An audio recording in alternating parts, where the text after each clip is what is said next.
Back in 2022, I did a tier list for Deus Ex, but was unable to place Mankind Divided on that list. The reason being is because the PC version is notoriously buggy and unstable compared to the console releases. It also has terrible performance issues, especially when enabling certain settings. Even with a new powerful PC that includes a Ryzen 7900X3D and an AMD Radeon 7900 GRE, it runs terribly if anti-aliasing is enabled. If we want to make the Nvidia argument, my prior PC with the 3060 Ti had the same issues. I decided recently to just say screw it and play the game I paid for many years ago. As of now, Mankind Divided is the last Deus Ex game to be released and will possibly stay that way for a very long time. It's been 8 years since the 2016 release with no signs of a sequel. It doesn't help that the game is known for not having a fully realized ending and being seen as a commercial failure by Square Enix despite selling 12 million copies. In all honesty, I haven't done a good job selling on why I should take a look at this one,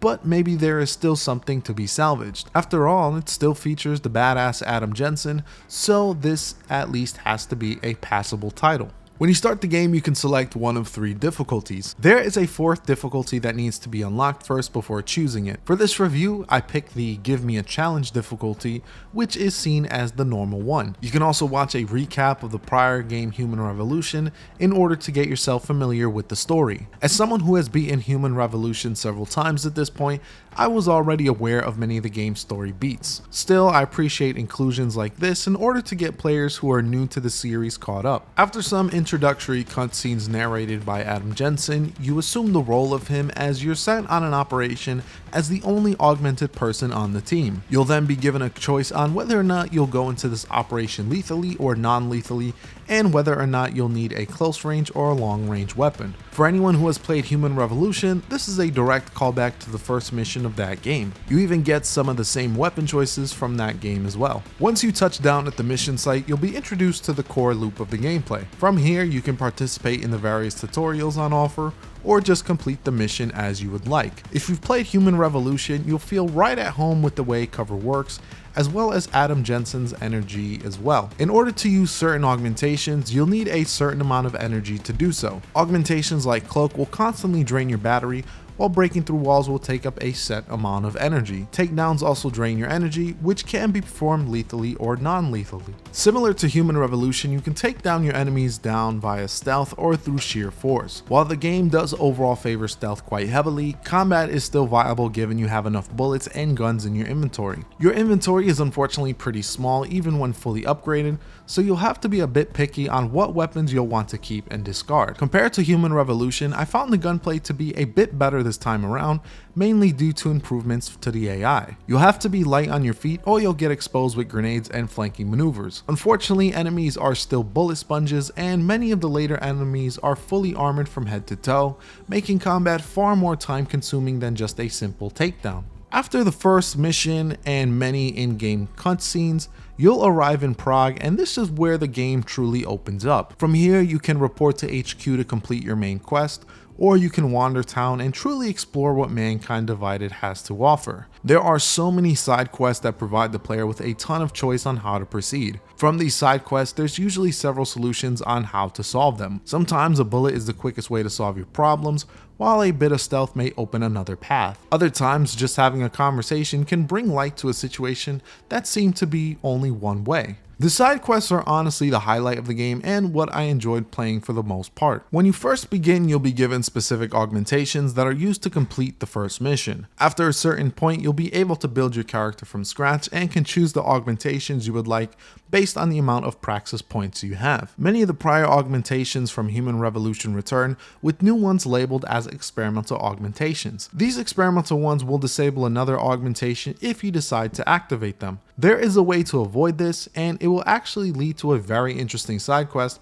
if you decide to pursue it. While I do appreciate the returning augs and the new ones presented here, I found the experimental upgrades to just not be all that interesting. The use cases were just too niche and often conflicted with my stealthy hacker playstyle. While I was initially enjoying this game and was having quite a bit of fun, the gameplay really started to get stale after some time. As I've mentioned prior, I really like Human Revolution and how Eidos Montreal was able to revive a dormant series. Even though I like the gameplay of that game, I was hoping to see a next step or evolution for Deus Ex. Unfortunately, Mankind Divided just feels like a slightly improved version of Human Revolution rather than a true sequel. Similar to Human Revolution, I find stealth is way too favored compared to the combat, as many quests require you to sneak your way into buildings and other locations. It's a shame since while the gunplay is improved, I often avoided combat as takedowns prove to be much more efficient. Unless you put points into damage resistance, you'll be going down like a sack of potatoes. Bullets are also very rare early on, meaning you'll have to be careful not to waste too much ammo. I also mentioned the performance issues prior, but there are also countless bugs and graphical glitches throughout. There are far more in this title than in Human Revolution,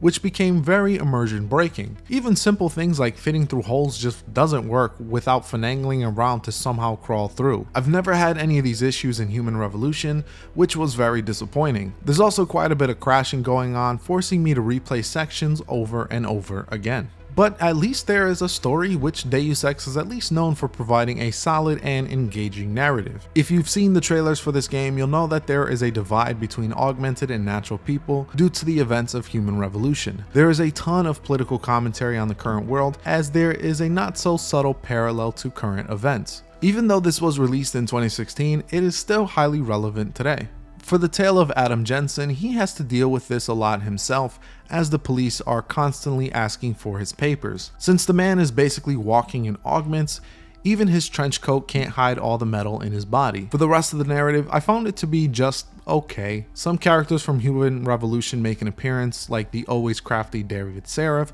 and even some references to other characters throughout. I'm a bit disappointed though that some of the characters like Malik didn't make the cut, as I would have liked to have seen them continue their relationship in Mankind Divided. Their chemistry was really good in Human Revolution, so it's sad that it didn't continue here. My biggest issue is just the sheer amount of dialogue here. Human Revolution also has this problem where characters would just drag out a point for multiple sentences while they could have just said it in one or two. I also found many of the new characters to just be uninteresting and unengaging to listen to. This isn't helped by the poor voice acting, which is somehow worse than Human Revolution despite the bigger budget. Thankfully, Adam Jensen's voice actor Elias Tufexis makes a return and does a great job as expected. Unfortunately, that can't be said for the others, as many seem to either be miscasted or just given very bad direction. It seems that the voice actors probably didn't have enough time to get in character, nor had any direction on how to voice them. According to howlongtobeat.com, the main story will take you about 16 hours to complete. That makes Mankind Divided shorter than Human Revolution,